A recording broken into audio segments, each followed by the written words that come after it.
What's up, YouTube? It's Devlin here. It's Saturday. It's that time again. And I've got a match of Search and Destroy for you. And it's on Salvage, one of the new maps from the Stimulus map pack. Because as I said, I was going to try and get some new map footage up for you guys during my next couple of commentaries so you can kind of see what's up if you haven't got a chance to see it.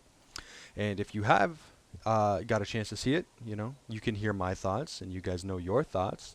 And, we can see what everyone's thinking and how everyone feels about this new content.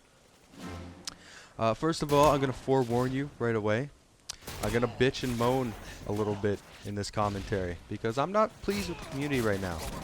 And I need to talk to them mano a mano and talk about some problems that are happening in this game right now. I've touched on them before, but I really want to get in depth a little bit more than I have been. First, though, let's talk about this map. It's called Salvage. It's a pretty small map. It's got some snow kicking around and some crushed up cars. Looks like maybe a junkyard kind of deal, complete with doghouse and all. And the one thing that interests me is I've heard Robert Bowling talk about this map. That representative guy from Infinity Board. Why am I saying who he is? You guys know who he is. If you guys are watching Call of Duty videos on YouTube, you guys probably know who Robert Bowling is.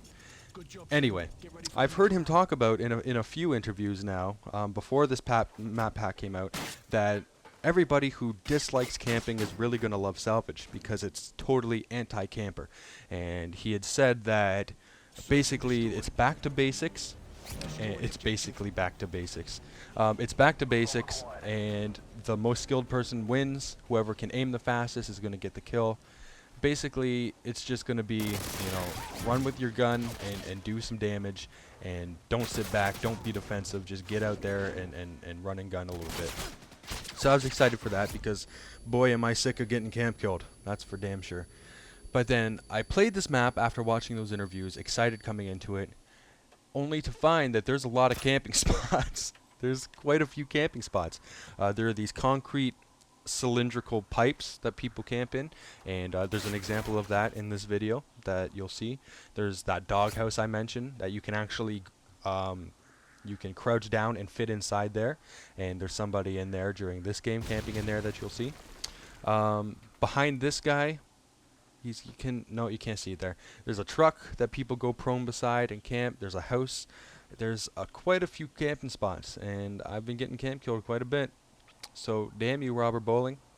You got me all excited and just let down. I was let down when I played this map and got camp killed all over the place.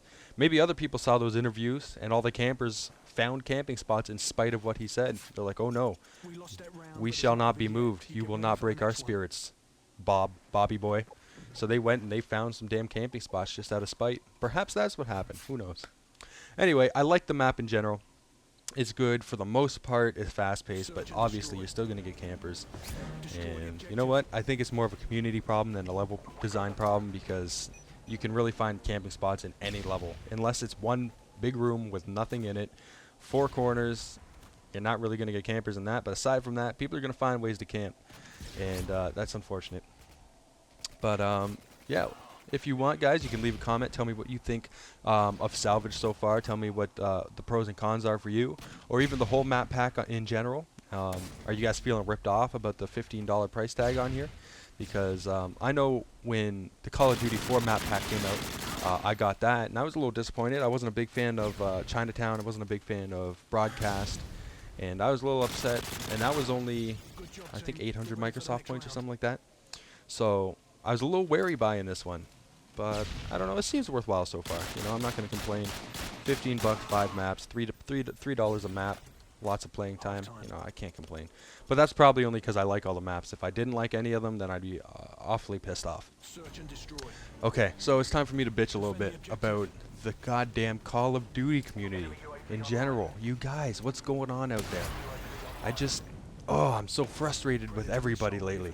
I'm frustrated with the Danger Close Scavenger. I'm frustrated with Danger Close One-Man Army. I'm frustrated with Commando. I'm frustrated with people who just lie prone and camp with aiming down their sights. And you know what? Generally, I have the outlook on you do whatever you want to do. I don't care. But it's really starting to affect me big time. And it's really making my favorite video game not fun for me to play. And that's where it starts to annoy me and irritate me a lot. You know, when I want to have fun, I, fire up the Xbox and I play Call of Duty. This is fun for me. And lately, I have not been having a good time playing this game. I still love it, don't get me wrong. You know, I go for lengthy periods of time without playing. I get that itch, like, damn, I want to play some Call of Duty right now. I get that little bit of that itch. But once I fire it up and start playing, that itch is quickly scratched. And then scratched too hard, and it leaves like a red mark, and my skin gets irritated because I play 4 or 5 games and I usually just leave because I'm not having fun while I'm playing. And that's because of the community. I'm not gonna lie, it's a real shame. With all the campers, the explosive experts, the grenadiers, I guess you could call them, and it's just nuts. And I can see why. Oh, here's this guy who is camping in this concrete pipe that I told you about. I don't know if this is even going to show up on the video when I say it, because it always ends up out of sync, and I apologize. But if you did at one point see a guy camping in a pipe, that's the guy I was talking about. Where was my train of thought? Anyway, oh, okay. I can see why people use these classes. I can understand it, because I was in a lobby not too long ago, and for about 3 or 4 games in a row, we got blown up with grenades and noob tubes and RPGs and AT4s, just non-stop. So I made that class, just to give them a little taste of their own medicine.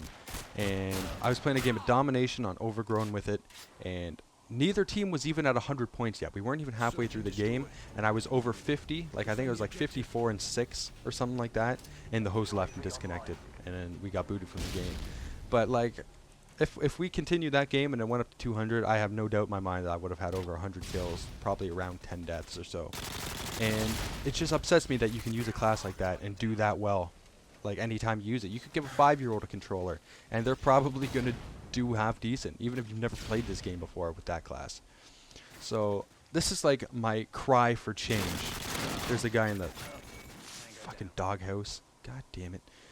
This is my cry for change. Let's start a movement, guys. Let's not camp so much. Get out there, play the game, be aggressive. Let's not blow everybody up with these ridiculous perks and equipment setups.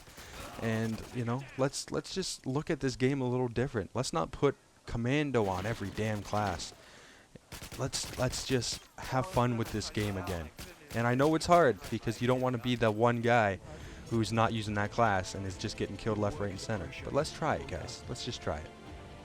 Anyway, that's my video. Leave me a comment. Tell me what you think. Thank you very much for watching. I appreciate all my subscribers, and peace out.